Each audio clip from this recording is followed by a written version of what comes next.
जद सुनही को भोजन दीन्हा दीदार हुए बाजीद अकीना। बाजीद का एक प्रमाण से कि एक बुढ़िया रोटी ले जाओ थी खेत में। 4 रोटी उसने ले रखी थी, अपना काम करने खातिर, गुजारा पेट की खातिर कोई काम जारी थी मजदूरी में। आगे बाजीद नाम के संत भक्ति कर रहे थे। ये बाजीद पहले राजा था। एक ऊंट के मर जाने से इसने राज छोड़ दिया था कि जब ऊंट मर गया था हम भी मरेंगे भाई। यू काहे का फिर राज और क्या का यू पाठ, इन छोड़ डमडमे न बावड़ा, 2 दिन का जीवन सके तक कुत्ते बने हंडांगे। इस बात का उद्देश्य रखते हुए उसने राज छोड़ दिया था, भक्ति करा करता था। कई वर्षों की 50, 20, 30 साल की भक्ति जब उसकी होली थी तो वो एक कुतिया ब्यागी उसके आश्रम के यानी झोपड़ी के साथ में। और कुतिया भूखी कुतिया जो बंदे उसने बहुत भूख लगा कर बेचारी ने अपने कुतरुआ ने भी खा जा कर, वह जब भूख को समय पर उसको टोक नहीं मिला था, इतनी भूख कसाई हो जैसे। तो कहते हैं कुतिया का ब्याना हुआ और वो उसका आश्रम की तरफ भाग्य आना हुआ। भूखी मरे देख लिया उसने भी कुतिया ब्याई से 4, 5, 6 बच्चे से। इसी समय वह बुढ़िया आ जाती है वहां पर। राही रास्ते में सारे का रास्ता था। उस माई ने कहा, माई को कहने लगा वो बाजीद, माई माई आखा महाराज कि एक बात सुनना। क्या कि बुढ़िया या कुतिया ब्याई हुई से और इसने बहुत भूख लगी है, 1 रोटी गिर दे।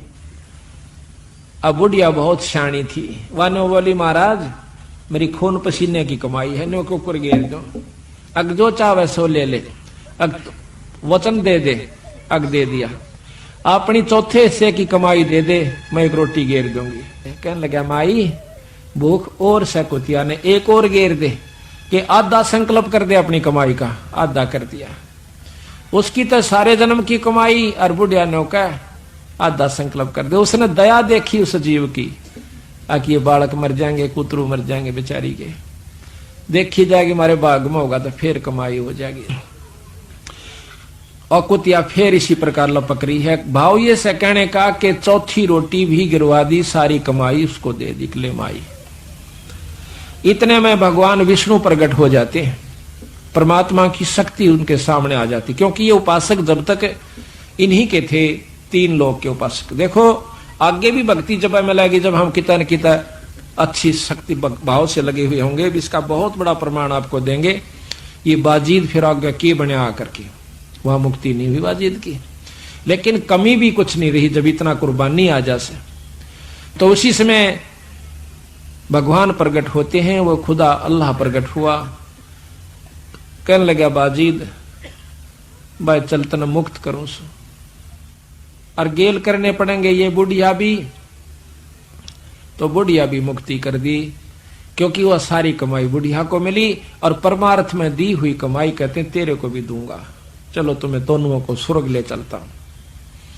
तो इसी प्रकार महाराज कहते हैं कि जब सुनही को भोजन दीना दीदार हुए बाजीद यकीना। जब सुनही कहते हैं कुतिया को भोजन दिलवाया, जब उसको यकीन हुआ कि ठीक कहो सो परमात्मा दूर नहीं है, परमार्थ के लिए कोई कार्य किया जाता है।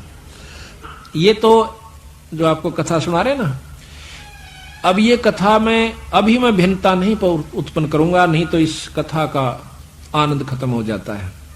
आगे चल के आपको बताएंगे कि इस तरह की भी कमाई को लुटा देना भी अज्ञानता का ही प्रमाण होता है। तो उसका तरीका संतों ने बताया है कि उस हंस को अपने शरण में लेकर उसकी भी कमाई करवावे और मुक्ति का असली मार्ग बता देवे, उसको धर्म पुण्य पर ला देवे।